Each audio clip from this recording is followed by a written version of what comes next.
পেরেছে না, এটাও একটু কমন প্রশ্ন যে জাতীয় নির্বাচনের পর থেকে ঢাকা বিশ্ববিদ্যালয়ে প্রায় মুখোমুখি অবস্থানে চলে যাচ্ছে ছাত্রদল ছাত্র শিবির। গতকাল মানে আসলে আমেরিকার দিনের হিসাবে বাংলাদেশের হিসাবে আরেকদিন আগে জগন্নাথ বিশ্ববিদ্যালয় ঢাকা কলেজ ঢাকা আলিয়া মাদ্রাসার সংঘর্ষে জড়িয়ে পড়েছে, মঙ্গলবার দিন আসলে জড়িয়ে পড়েছে এই দুই ছাত্র সংগঠন। জগন্নাথ বিশ্ববিদ্যালয় ছাত্র শক্তিও বলা যায় যে ছাত্র শিবিরের সঙ্গে ব্যাপারটা বিএনপির যে ছাত্রদল তার বিরুদ্ধেই একটা অবস্থান নিয়েছে। এইটার কারণ বা এইটা এবং শক্তি প্রয়োগটা আমরা খুব দাপটের সঙ্গেই দেখছি। এইটার কারণটা আপনারা আসলে কি দেখেন? এইটা কেমনে ছাত্ররাও মানতেছে বা ছাত্ররা মাইনা নিবে কিনা, বা ছাত্রদের জন্য এটা কি হচ্ছে? একই প্রশ্ন হাসান কামাল ভাইয়ের জন্য একটু সংক্ষেপে একটু বলেন পেরেছে ফারানা। মোহাম্মদ ইব্রাহিম খলিলুল্লাহর মন্তব্য একটু পড়ে শোনায়, খালেদের আত্ম অহংকার, বেয়াদবি এসব তার পারিবারিক শিক্ষা। ওকে, ছাত্রদল ছাত্র শিবির এই কারণে এটা একটু যদি বলেন। এটার একটাই কারণ আমি চোখে যেটা আমার মনে হয় যে দুটো দল বা যে রাজনৈতিক দলগুলো আছে বাংলাদেশে এই মুহূর্তে তাদের কারোরই কোনো পরিবর্তন হয় নাই। আমরা 90-এর দশকেও দেখেছি, 80-এর দশকে দেখেছি, 90-এর দশকে দেখেছি, পরবর্তীতে দেখেছি, এবং একটা পর্যায়ে আমরা দেখেছি যে দলটি ক্ষমতায় থাকে তারা অন্য যেই রাজনৈতিক দল, প্রধান প্রতিপক্ষ যে রাজনৈতিক দল এবং তাদের অঙ্গ সংগঠন, তাদেরকে পুরোপুরি বিশ্ববিদ্যালয় এলাকা থেকে একেবারে বিতাড়িত করে দেয়। আমরা দেখেছি হলের কাহিনী, আমরা দেখেছি অন্যান্য জায়গায় যেভাবে ভিন্ন মতকে তারা ক্যাম্পাসের মানে একেবারে দমন করবার জন্য যা যা করে, এটার থেকে আমরা এখনো বের হই নাই। আশা করেছিলাম যে 5ই আগস্টের পর মূল রাজনীতিতে মূল দলগুলোর মধ্যে যেমন পরিবর্তন আসবে, একইভাবে এই দলগুলোর অঙ্গ সংগঠনগুলোর মধ্যে পরিবর্তন আসবে, বা সেটা হয়নি। এখানে যেটা ইন্টারেস্টিং যে যেই ছাত্র শিবিরের মাদার অর্গানাইজেশন জামাত, যেটা পাকিস্তান আমল থেকে শুরু করে মানে ভারতে জন্ম, তারপরে পাকিস্তান আমল এবং পরবর্তীতে বাংলাদেশ, কখনো কিন্তু তারা অল্প কয়েকটা আসনের বাইরে, একটা দুটা ছিল পাকিস্তানে এবং পরে বাংলাদেশে হয়তো 3-4টা আসন তারা পেয়েছে, এবং সেটা বিএনপির সঙ্গে জোট করে তারপরে এরপরে যখন 77টা আসন তারা পেল, তখন তো আমি মনে করি এবং এবং এবং ভেরি ইন্টারেস্টিং প্রতিটা বিশ্ববিদ্যালয়ে তারা একেবারে ব্রুট মেজরিটিতে তারা মানে ছাত্র ইয়েগুলো সংগঠনগুলোতে তারা যখন আধিপত্য বিস্তার করলো, তখন কিন্তু তাদের একটা আশা তৈরি হতেই পারে যে আমরা হচ্ছি নেক্সট পাওয়ারে যাওয়া পার্টি। তো নেক্সট পাওয়ারে যাওয়া পার্টি হিসেবে তাদের আধিপত্য কায়েম করা, ক্ষমতা প্রদর্শন করা, এগুলো আসলে খুব অবাক হওয়ার মতনও কিছু না। আর বিএনপি যেটা, তারা তো এত বছর বাংলাদেশের জন্মের পর থেকে তারা দেখে আসছে যে যেই দল ক্ষমতায় থাকে ছাত্র সেই দলের ছাত্র সংগঠনের আধিপত্য থাকে সব জায়গায়। তো সেটা তারা বজায় রাখার জন্য যা যা করা দরকার, একই সিস্টেম, একই ফর্মুলা, মানে একদম ঢাকাই ফর্মুলা, ছবির ফর্মুলার মতোই একদম ফর্মুলা, খুবই প্রেডিক্টেবল, এরকমই হওয়ার কথা, একদম কোনো পরিবর্তন হয় না। আমি রুবিন, খুব দ্রুত আপনি যদি এইটা নিয়ে একটু রেসপন্ড করেন, কারণ একই প্রশ্ন বারবার আসছে। মোহাম্মদ ইমাম হোসেন উনি বলছেন, দালাল খালেদ, আমি রুমিন আপুকে প্রশ্ন করতে চাই, গত পরশুদিন জাহেদ বলল হাসিনার বক্তব্য প্রচার নিষেধ, এবং সেই কথা মেনে ওরা কেউ প্রচার করলো না বা নিউজ করলো না। আচ্ছা, আপনারা কি মনে করেন বর্তমান মিডিয়া স্বাধীন?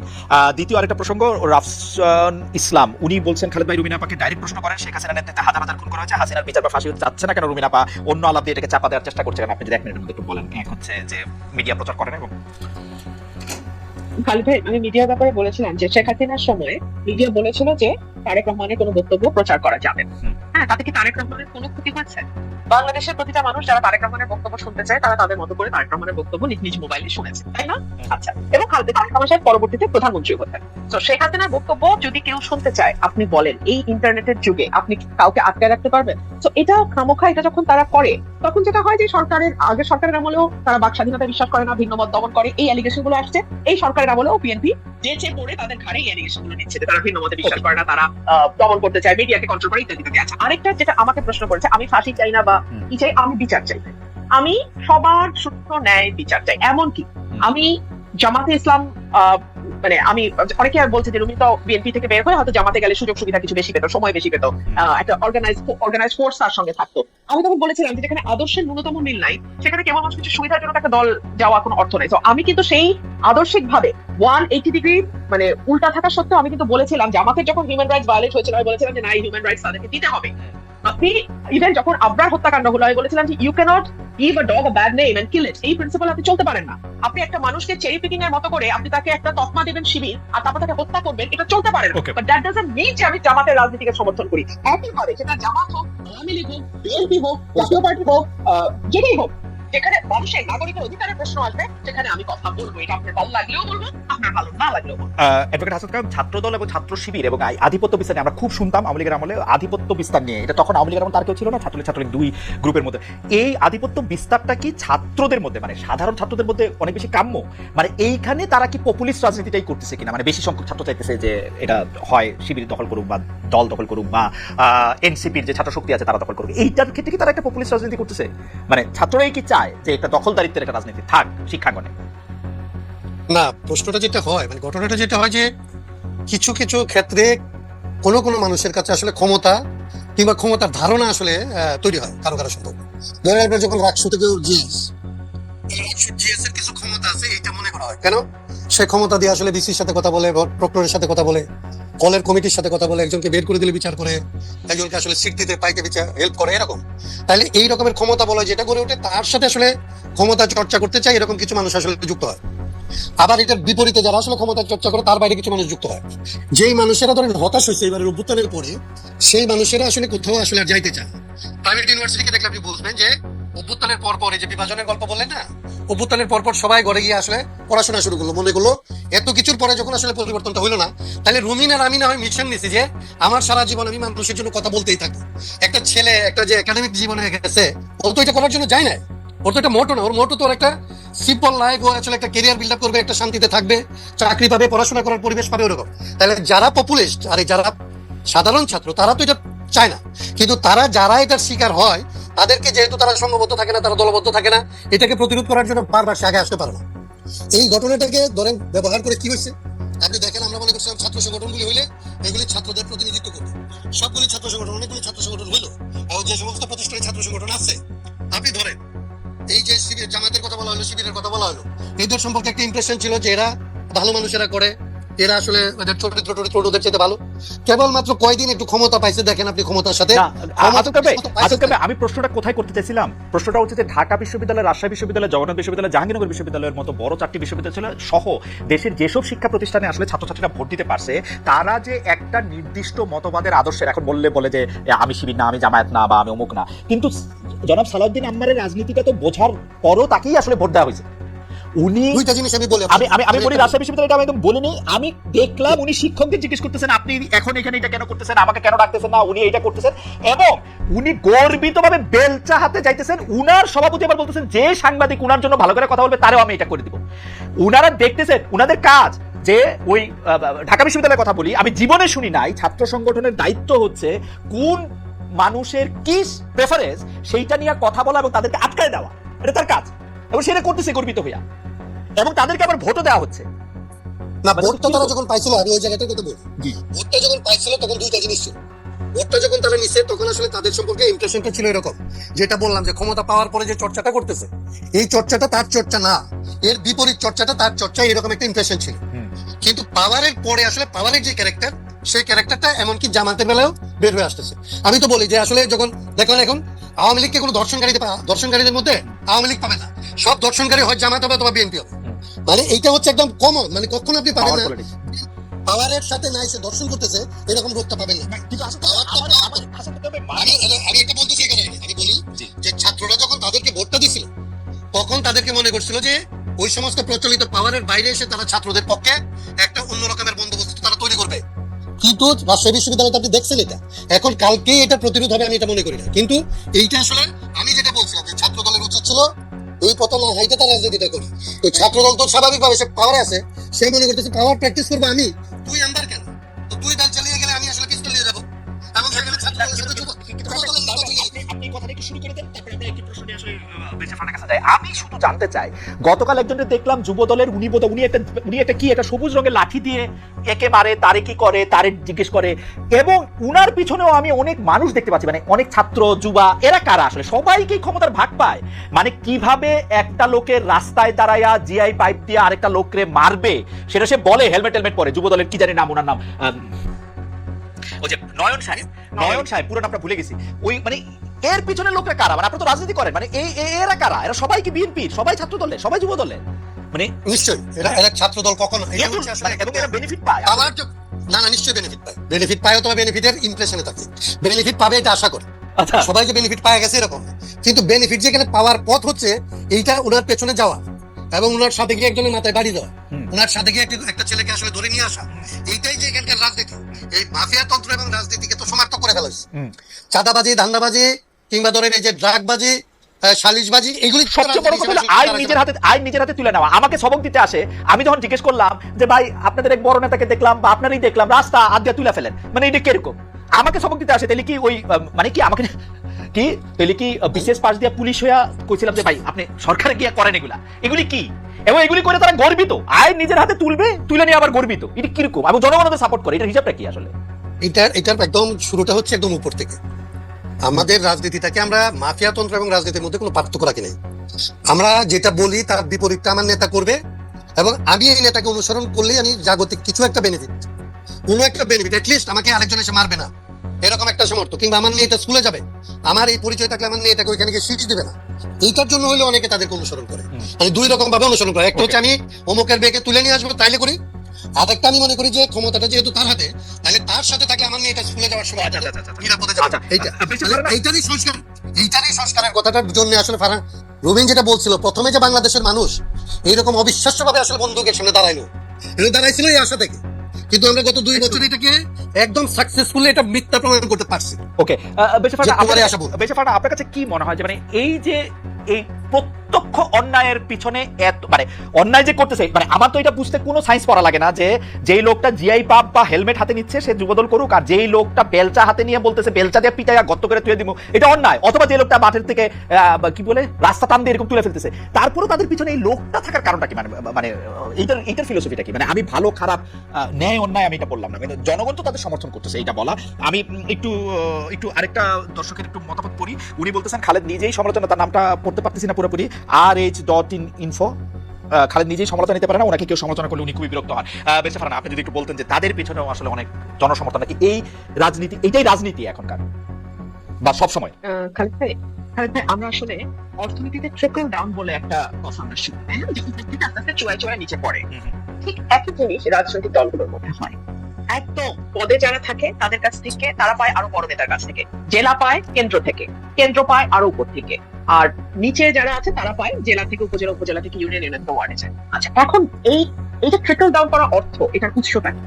এটার উৎসটা চাঁদাবাজি, এটার উৎসটা কমিটি বাণিজ্য বড় দলগুলোতে, এটার উৎসটা ক্ষমতায় থাকলে বিভিন্ন জায়গায় জোর জবরদস্তি করে এর ব্যবসা দখল, তার জমি দখল, তার বাড়ি দখল ইত্যাদি ইত্যাদি।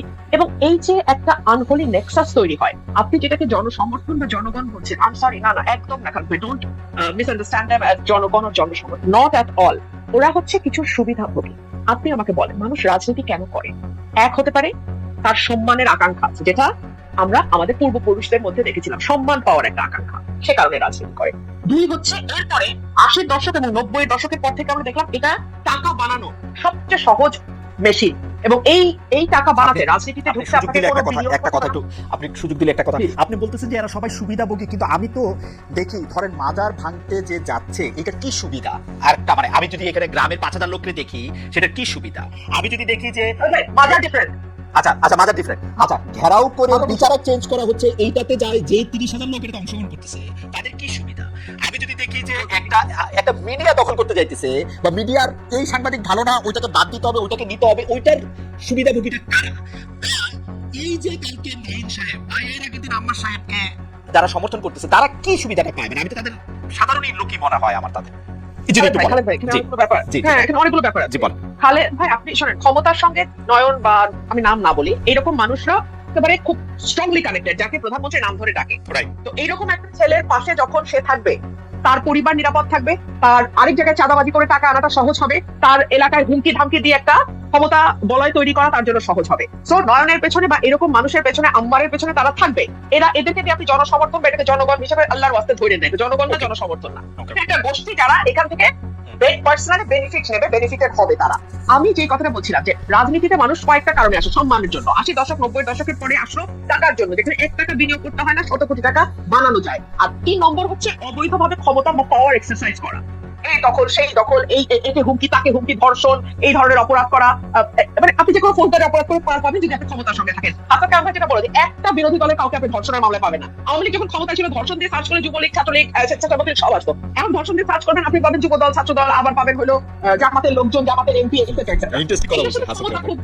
এটার সাথে ক্ষমতা একেবারে ডাইরেক্টলি ধর্ষণের মতো অপরাধ বা ফৌজদারি অপরাধের সাথে ক্ষমতার সাথে একটা ওতপ্রোত সম্পর্ক থাকে। ঠিক আছে? তো এগুলোর সাথে আপনি জনসমর্থন করতে পারবেন। আর মাজার ভাঙা যেটা, সেটা হচ্ছে গ্রুপ অফ পিপল, তারা আরেক গ্রুপ অফ পিপলকে বুঝাইতে সমর্থ হয় যে এইটা করলে তুমি বেঁচে যেতে পারবা। এটা যেটা হচ্ছে না, আল্লাহ এবং রাসূলের অবমাননা হচ্ছে, ধর্মের অবমাননা হচ্ছে, কোরআনের অবমাননা, ইসলামের অবমাননা হচ্ছে, ওটা ভাঙো, ওটা ভাঙলে তোমার ইয়ে হবে। আর চ্যানেল দখলের কথা যেটা বললেন, সেটাতে লাভবান হবে হয়তো 5টা মানুষ, ভয়াবহ রকম অর্থ তারা একটা চ্যানেলের মাধ্যমে লাভ করবে। কিন্তু সেটা আবার ট্রিকল ডাউন পদ্ধতিতে ওই যে যারা হেলমেট পরে দখল করতে গেল তাদের হাতেও কিছু কিছু আসবে। তো আচ্ছা। এটা মানে মাজার দখল, মাজার ভাঙা আর চ্যানেল ভাঙা দুই জিনিস। ওকে, মাজার, বাজার, চ্যানেল তিনটাই পিছনে তিন রকম।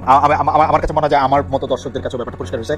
হাসিক ভাই, আপনি কি এই প্রসঙ্গে এক লাইন বলবেন? তাহলে আমরা একটু পরবর্তী প্রসঙ্গে জানতাম যে আপনি এই কারণ স্পেসিফিক তিনটা বিষয় সামনে আসছে আর কি, তিন রকম ভাবে, যদিও আপনিও বলছেন যে এটার সাথে না, আমি তো রুমিনের সাথে আমি একমত, কিন্তু যেটা হয় যে আমি এটার সাথে কেবলমাত্র আরেকটা অংশকে যুক্ত করি, যে একটা তো হচ্ছে যারা সরাসরি বেনিফিটেড হওয়ার জন্য করে কোনো না কোনো ভাবে। এমনকি আপনি যেখান থেকে দেখতেছেন বিষয়টা এরকম না। রুমিন যেটা বললো যে একজন ক্ষমতাসীনের সাথে আমার ছবি আছে, এইটারও আসলে একটা মার্কেট ভ্যালু আছে, ওইটা দিয়েও আমি আসলে অনেক একদম। এটা একটা গুরুত্বপূর্ণ বিষয় হয়ে গেছে। জনগণ তো একসময় ক্ষমতাসীনই আদা পয়সাতে পাতা দেয় না। ক্ষমতাসীনের লোক এক লোকের ছবি আছে, ওইটারে এত হুজুর হুজুর বলার দরকার নেই। এইটা হচ্ছে জনগণকে যখন ধরেন মানে সত্যিকারের অর্থে যখন আসলে ধরেন তার মধ্যে একটা উন্নত চেতনা এসে ভর করে এবং সে যখন সংগঠিত হয় এককভাবে, আসলে সাধারণ অবস্থার মধ্যে মানুষ এরকম একটা ঝুঁকিপূর্ণ কাজে যেতে চায় না। এটা করতে পারে কেবলমাত্র তখনই যখন আসলে তার মধ্যে ঐক্যটা তৈরি হয়। এবং আমি প্রথম যেটা বলছিলাম যে এটা যাতে না হয় সেই জন্যই বিভাজনটা লাগে। শাসন করার জন্য ব্রিটিশদের এই ডায়ালগ মানে ওই ভ্যাকসিন এখনো পর্যন্ত তার চেয়ে অনেক বেশি মাল্টিপ্লাই হয়েছে। এখন ধরেন পাড়ায় পাড়ায় বিবাদ, গ্রামে গ্রামে বিবাদ, এলাকায় এলাকায় সব রকমের ধর্মে মাঝাবে কত রকমের বিভাজন তৈরি করা যাবে, এটার জন্য আসলে সম্ভবত অনেক রকমের রিসার্চ এখানে হয়। আসলে আমি জানি না, আসলে এটা হওয়া খুব সম্ভব, যেটা মনে হয় একটা মানে চাহিদা জরিপ জাতীয় একটা আছে, এটা একটা বিরাট মার্কেট আছে, চাহিদা বিরাট জরিপ জাতীয় মার্কেট একটা আছে। মানুষ আছে। আমি আমার কাছে মনে হয় এটা হয়। আমি খেয়াল করি যে আপনাদেরকে আমি অনুরোধ করবো যে মিডিয়াকে এটা দেখার জন্য। এটা নিশ্চয়ই আছে, কারণ এত ক্রিয়েটিভ ভাবে মানুষকে ধরেন মানুষের যেখানে যেগুলো নিয়ে তর্ক করার কথা না, কোনো তর্ক আপনি পাবেন না।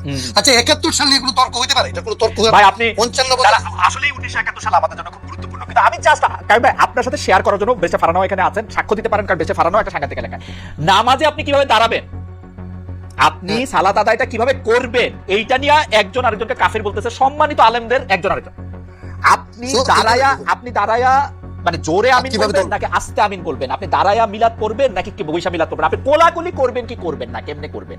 আমরা বিভক্তি ভালোবাসি, আমাদের কাছে ওইটাই মনে হয় এবং ওইটাতে আমরা জান দিতে পারি। আমি সত্যি মানে জান জীবন মান দিয়ে দেওয়ার জন্য বাংলাদেশে কিন্তু সত্যি সত্যি একজন চ্যানেল আইটি উনি কাজ করতেন, একজন মাওলানাকে গলায় ছুরি দিয়ে জব করে ফেলা হয়েছিল অন্য কোনো কারণে। আমি এটাই বলছি, জি, মানে এই বিভক্তিটা কিন্তু মানে সাংঘাতিক, মানে এটা তো একটা অস্বাভাবিক ঘটনা। এটা তো আপনি জানেন যে এটা আসলে মানুষের তো এটা বৈশিষ্ট্য না।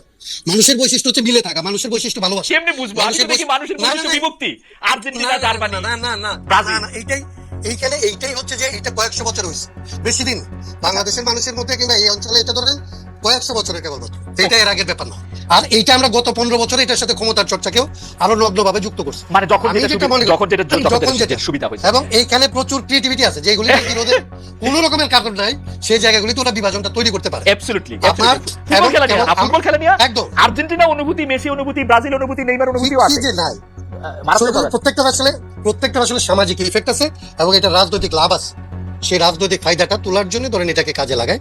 আমি মনে করি যে এই যে ক্ষমতাটাকে চর্চা করার জন্য এবং ক্ষমতাসীনরা এই বিভাজনগুলির ধরেন বিভিন্ন পক্ষে বিভিন্ন জন একই সাথে থাকে, এই পক্ষেও থাকে ওই পক্ষেও থাকে, এইভাবে করতেছে। সো আমার কাছে মনে হয় যে এই জায়গাগুলি রাজনীতিতে আমরা যারা এটার বাইরে রাজনীতি করতে চাই, রুবিনী হোক, আমি হই, এরা আমরা যত ক্ষুদ্র শক্তি হই, আমার কাছে এটা আবার মনে হয় যে আমরা যদি আসলে রিপিটেডলি এই জায়গাগুলি ধরাই দিতে পারতাম, মানুষ কিন্তু ঐক্যবদ্ধ হয়।